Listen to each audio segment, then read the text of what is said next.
এটা আজ আমরা একটা নতুন টেস্টের ব্যাপারে জানাবো বা টেস্ট আমরা করব।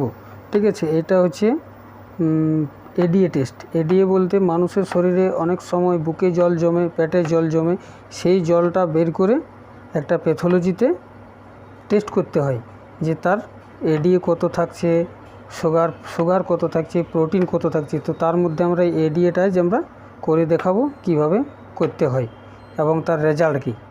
ঠিক আছে, এটা হচ্ছে এডিএর R1 রিয়েজেন্ট। ঠিক আছে, এটা আমি 360 মাইক্রোলিটার এখান থেকে তুলে একটা কাঁচের টিউবে দেবো।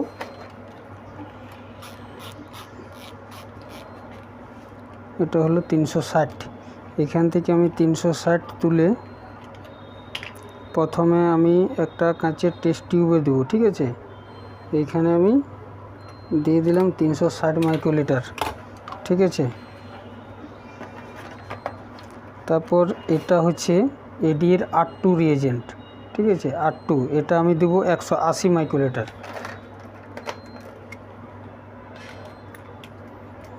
এটা হচ্ছে 100, একদম স্যাম্পল টেস্ট। ঠিক আছে, এটা আমরাকে করে দেখতে হয় যে তার এডিএর রেজাল্ট কত হচ্ছে, নর্মাল আছে কি তার বেশি আছে।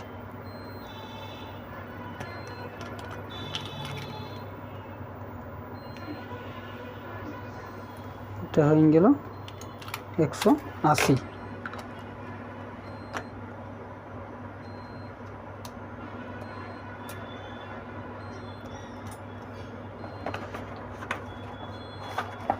হলো 180। এইবারে আমি মেশিনে যাব। মেশিনে যাওয়ার আগে আমাকে এডিএটা সেট করতে হবে।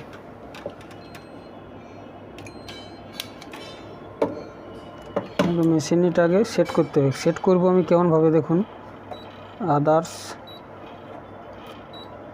কত নম্বরে আমার এডিএ আছে না 8 নম্বর, 8 নম্বরটা আমি সিলেক্ট করব। তারপর এটা হয়ে গেল এডিএ। এবার আমি এখানে ব্ল্যাঙ্ক চালাবো। প্রথমে চালাবো ব্ল্যাঙ্ক, মানে আমি মেশিনটাকে ওয়াশ করব। ঠিক আছে, ওয়াশ করার পর আমি ওয়াশ হয়ে গেলে এখান থেকে আমি ফ্লুইড যে স্যাম্পেল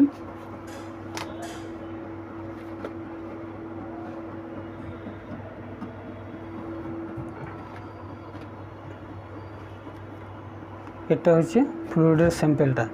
এইভাবে এটা হচ্ছে মানুষের পেটে জমে থাকা জল বা বুকে জমে থাকা জল। ঠিক আছে, এই ফ্লুইডটাকে অনেক রকমের নামে বলে। এটা হচ্ছে অ্যাসাইটিক ফ্লুইড।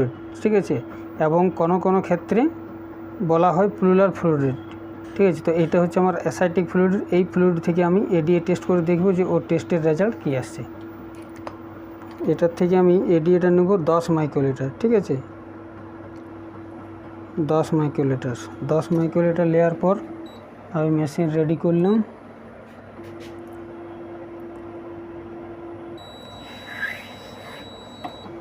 এবার আমি মেশিনে চার্জ করব, তারপর দেখব যে কি রেজাল্ট আসে। মেশিনে এইভাবে সেট করে আমি মেশিনের মধ্যে দিয়ে দিলাম।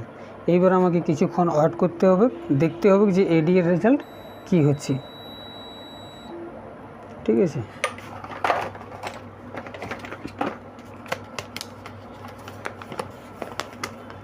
ততক্ষণ আপনারা দেখতে থাকুন কিভাবে রেজাল্টটা হয়। দেখুন আমাদের এডিএর রেজাল্ট অলরেডি হয়ে গেছে বলতে এর রেজাল্ট হচ্ছে 21.64।